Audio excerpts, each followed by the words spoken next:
Hey guys, my name is Matt and I'm a photographer and videographer here in Toronto, Ontario. Welcome back to my channel, and in today's video we're going to talk about exposure and ISO, what ISO means, what it does, and how it affects exposure. Say hi.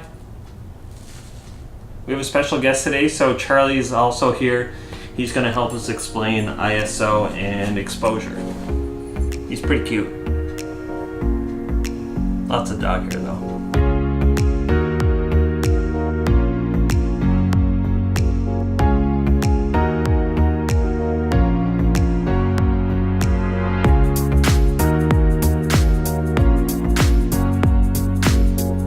ISO is a universal term that refers to the International Standards Organization, but in terms of photography, you don't really need to remember that at all. ISO relates to the sensitivity of a camera sensor to light. So if you are increasing your ISO, you're making your image brighter and increasing the exposure. And if you're decreasing your ISO, you are decreasing your exposure and making your image darker. ISO is also measured in relative stops along with aperture and shutter speed.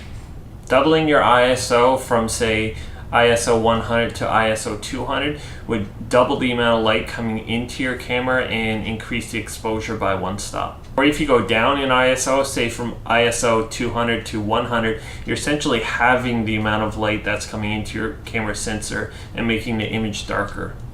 The usual recommendation when choosing an ISO for your photo or video is to use a lower ISO, as it gives a lot more flexibility in post-processing and editing, and it creates less noise relatively than a photo or a video with higher ISO.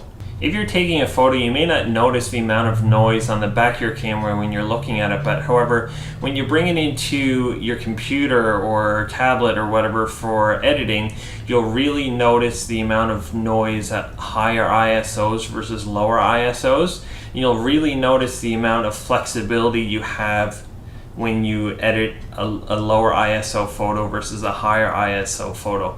Generally, most cameras have a base ISO of 100. However, you have some cameras now that can go down to base ISO 64 and base ISO 50. Just because it's a general recommendation to use a lower ISO in terms of noise and quality, sometimes you might have to sacrifice that image quality and really crank up your ISO or use a higher ISO to capture the moment. For example, I was shooting a music event, so I was shooting a DJ and producer for a local magazine here in Toronto, and we were at a really dark venue. I mean, super dark. Even at ISO 6400, I still couldn't get an image that was salvageable. I had to use an ISO of 10,000 surprisingly for some of the photos that I had to capture for that magazine.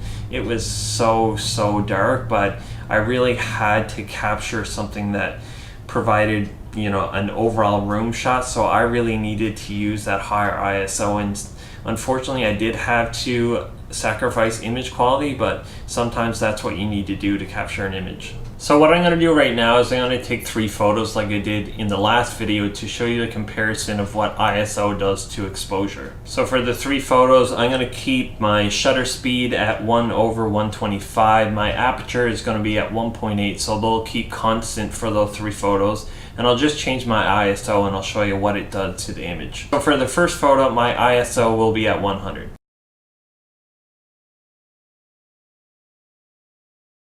I'm taking a photo of a lens on my coffee table, and you'll see that at ISO 100, the photo is relatively dark. There's not much detail in the lens, which is my main focal point, so I really want to increase my ISO. So I'm going to double my ISO to ISO 200 and see what happens. For the second photo, in comparison to the first photo, you'll see that the image is relatively brighter.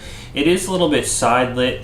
The lens is side lit because I have some sunlight coming in, some window light coming in from the outside. So what I'm going to do here is I'm going to increase the ISO to ISO 800, and we'll show you the difference there in the third photo.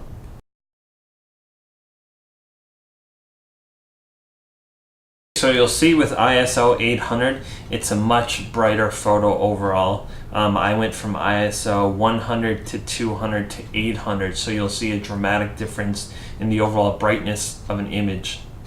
You'll see at ISO 800 there's a much brighter image in comparison to, say, the image at ISO 200 or the image at ISO 100.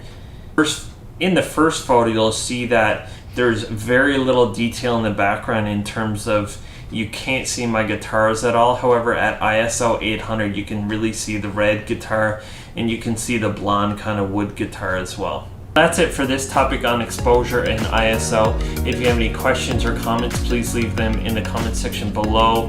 If you could like and subscribe, that would be awesome as well. Thank you so much for tuning in, and we'll see you in the next one.